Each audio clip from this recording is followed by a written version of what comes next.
Hello students, आज करेंगे हम 5th क्लास की इंग्लिश का 5th चैप्टर रिप वैन विंकल। आप लोगों ने पढ़ी स्टोरी, बहुत ही इंटरेस्टिंग थी। रिप वैन विंकल की वो एक माउंटेन पे पहुंच जाते हैं जहां से वो 20 साल के बाद अपने गांव में लौटते हैं। उन्होंने उनकी एक बूढ़ी जो ओल्ड लेडीज़ होती हैं उनके पड़ोस की, वो उनको पहचानती है। तो चलो आज हम अब इनके क्वेश्चन आंसर करते हैं।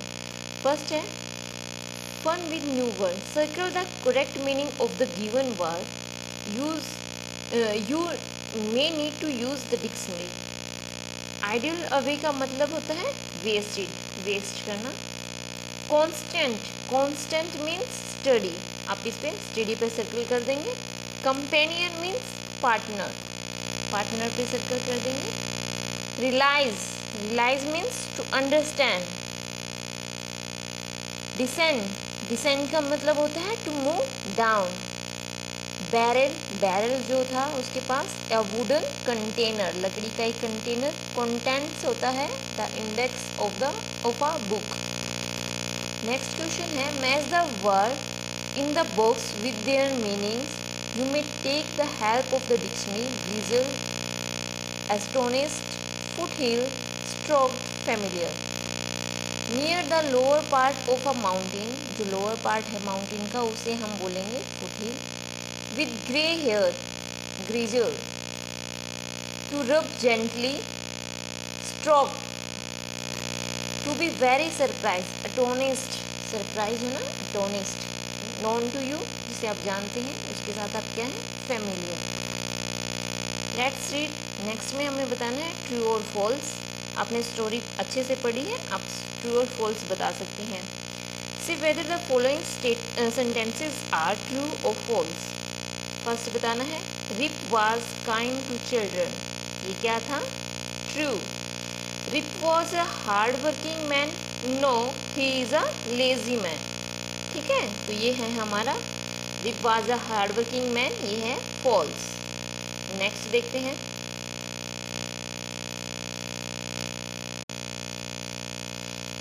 नेक्स्ट है the short old man on the mountain was his constant companion.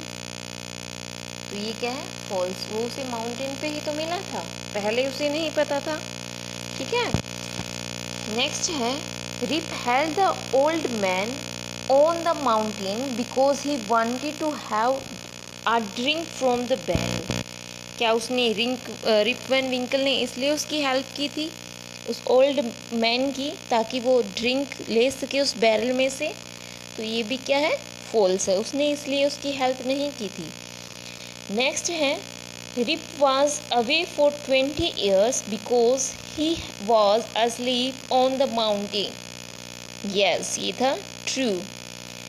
The drink from the barrel made him fall asleep for 20 years। Yes, वो ड्रिंक पी करके वो वहाँ पे 20 साल तक वहाँ पे सोया रहा, वो उस माउंटेन पे। Nobody recognized Rip when he came back because he had reached the wrong village। यह है फॉल्स, क्योंकि वो अपने गांव में गया था और वहाँ पर जो बूढ़ी लेडीज़ थी, उनकी जो नेबर थी, उन्होंने उस रिप वैन विंकल को पहचान लिया था।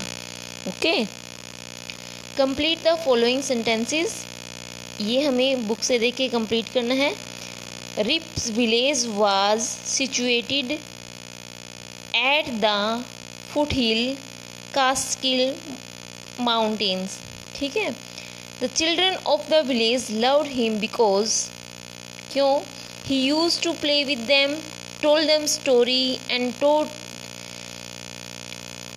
them run to shoot marbles and to fly kites। ठीक है। Blank was his constant companion, was the dog, जो उसके डॉग था वो उसका constant companion था।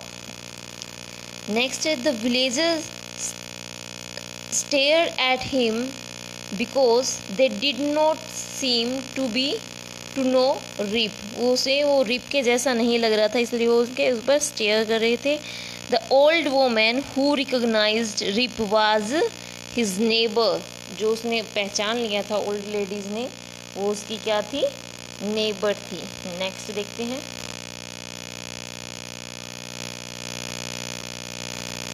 देखो,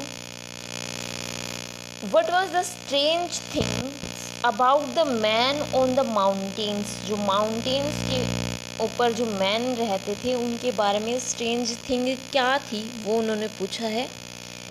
फर्स्ट है, their dressing sense was same, उनकी जो ड्रेसिंग सेंस थी वो सेम थी। They all had beards of different shapes and colours, उनकी जो बियर्ड थी, मूछें थी, वो अलग शेप की और अलग कलर्स की थी। Their facial expression was very serious, और उनके फेशियल एक्सप्रेशन थे वो बहुत ही सीरियस थे।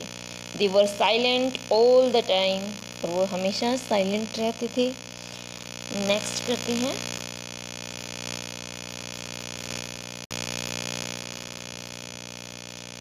What kind of a man was Rip Van Winkle?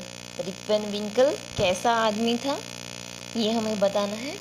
तो फर्स्ट इन्होंने दे रखा है, he was a kind neighbour, वो एक काइंड नेबर थे। He was a wise in nature, ठीक है। He love children the most, वो बच्चों से बहुत प्यार करते थे। और he was a lazy person, ये भी आप लोगों को पता है कि वो हार्ड वर्किंग नहीं थे, लेजी पर्सन थे। नेक्स्ट देखो, vocabulary building. Pick out the name of the games mentioned in the story, जो स्टोरी में मेंशन किए गए हैं उनमें से हमें चूज करना है कौन कौन से गेम है इस स्टोरी में। तो first of all, flying kites, 9 pins, shooting marbles और माउंटेन क्लाइंबिंग, ये जो है इस स्टोरी में गेम मेंशन किए हुए हैं। नेक्स्ट हम देखते हैं, sometime we join two words to make a describing word. For example, Rip was a good-natured man. Everybody liked him. Here are some more describing words.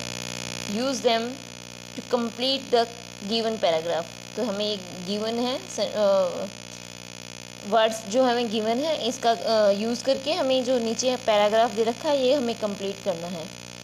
तो ये ऐसे करेंगे हम।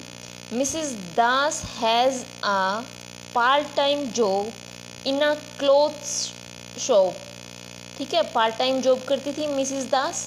Yesterday an old looking woman walked, यहाँ पे आ जाएगा old looking woman walked। Next देखते हैं,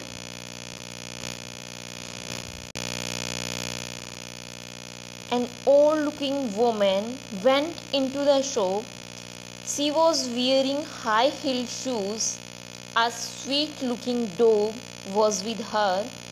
I want a long-sleeved shirt for my dog, please, she said. For your dog? asked Mrs. Das, open-mouthed in surprise. Surprise होगी कि वो इसको तो अपने डॉग के लिए लॉन्ग स्लीव शर्ट चाहिए। तो सरप्राइज होते हैं तो हम कहते हैं ऐसे ओपन माउथ, इसको तो अपने डॉग के लिए ड्रेस चाहिए। तो वो वुमेन रिप्लाई करती है, yes I want him to be a well dressed for my next party. वो उस डॉग को क्या करना चाहती थी, वेल ड्रेस्ड करना चाहती थी उसकी नेक्स्ट जो पार्टी थी उनके लिए, उसके लिए, ठीक है। तो ये हम अब करते हैं silent words. What is the common in the following group of words? First है knee, knife, note, no. What is the common and silent? Here common word is, common letter is K. Neighbor, daughter, fight, straight, यहाँ पे common है GH and GH इनमें क्या है, silent. Honest, honor, R, air, यहाँ पे क्या है, H जो है silent है और H सब में common है। Try and make more silent letter words. Nat, इसका हमें बनाना है नैश, नॉम, यहाँ पे जी, इसको गनैश, ग्नोम नहीं बोलेंगे, ठीक है, जी इनमें साइलेंट है। टंग, टंग में साइलेंट है यूई। तो टेक्निक, बुटीक आप लिख सकते हैं एक और वर्ड यूनिक, ओके। तो यू ई इसमें क्या है, साइलेंट है। नेक्स्ट है चौक, हाफ, एल है इसमें साइलेंट। काफ, वाक, टॉक, ठीक है, WAL के, TAL के, एल जो टाल्क नहीं बोलते हम, इसमें एल क्या होता है हमारा, साइलेंट। नेक्स्ट है विशल, कैशल, थिशल, ऑफन, लिशन, इसमें हमारा क्या होता है, टी जो है वो साइलेंट होता है। नेक्स्ट है, read the 2 paragraph given below. My mother is always awake before anyone else in the my family. I usually wake up after 6 o'clock. I loll around lazily for a few minutes. I get up and get dressed for school. At bedtime, I read a storybook. When I feel tired, I lie down and go to sleep very quickly. I fall asleep in no time at all. इसमें opposite words बताने हैं। Awake का मतलब होता है उठना, asleep का मतलब हो जाएगा फिर सोना। वेकअप का मतलब हो गया वो वैसे ही उठना, तो इसका अपोजिट हो जाएगा go to sleep. Get up bed से उठते हैं हम, तो वही हो जाएगा लाई डाउन तो इसका मतलब है कि लेटना। लेजीली, आलस में आप पड़े रहते हैं, तो उसमें क्या हो जाएगा, धीरे से, क्विकली या स्पीडली, इसका हो जाएगा अपोजिट। ओके, नेक्स्ट हम देखते हैं। नेक्स्ट है fill in the blanks using the word in the previous question में जो वर्ड्स थे blank and blank quickly, you will be late for school. हम इसमें क्या बोलेंगे, wake up and get up quickly, you will be late for school. जल्दी उठो, तैयार हो, वरना स्कूल के लिए तुम लेट हो जाओगे। द बेबी इज, कब बोलते हैं, चुप रहिए आप, शोर मत कीजिए जब बेबी सो रहा होता है, ठीक है। The baby is asleep, she will wake up. Are you still awake, you should be asleep now, you should be asleep now, or you will not be able to get up in the morning। आपको अभी सो जाना चाहिए, वरना आप जो है सुबह उठोगे नहीं जल्दी। यहाँ पे आपको स्टोरी रिप वैन विंकल का कैरेक्टर प्ले करना है, ये हम बाद में डिस्कस करते हैं। Read the speech bubbles, who walks to school most often, put them in order. अब यहाँ पे ये है एडवर्ब गिवन है, तो ये हमें एडवर्ब जो है वो टाइम को डिनोट करती है। ऑलवेज जो होता है वो हमेशा होता है, यूजुअली होता है आमतौर पर, समटाइम्स होता है कभी कभार। डोंट यूजली मतलब कभी कभी, कोई 100 में से 2-4%। नेवर कभी भी नहीं। तो Arjun, I always walk to school, I live right opposite the school. तो फर्स्ट अर्जुन जो है वो हर रोज स्कूल जाता है, ऑलवेज अर्जुन फर्स्ट नंबर पे आएगा। यूजुअली आमतौर पर जाते हैं नाजीम सेकंड नंबर पे, समटाइम्स कभी कभी जाती है मिनी थर्ड नंबर पे, मिनी फोर्थ नंबर पे है अनु। यूजुअली वो हर रोज नहीं जाती, आमतौर पे नहीं जाती, पर कभी तो जाती है, तो अनु आ जाएगी फोर्थ नंबर पे। एंड जॉन जो है वो कभी स्कूल नहीं जाता, I live very far away, वो कभी स्कूल नहीं जाता। तो 5 नंबर पे John, first Arjun, Nazim second, Mini third, Anu 4 and John 5th number पे। नेक्स्ट हम देखते हैं।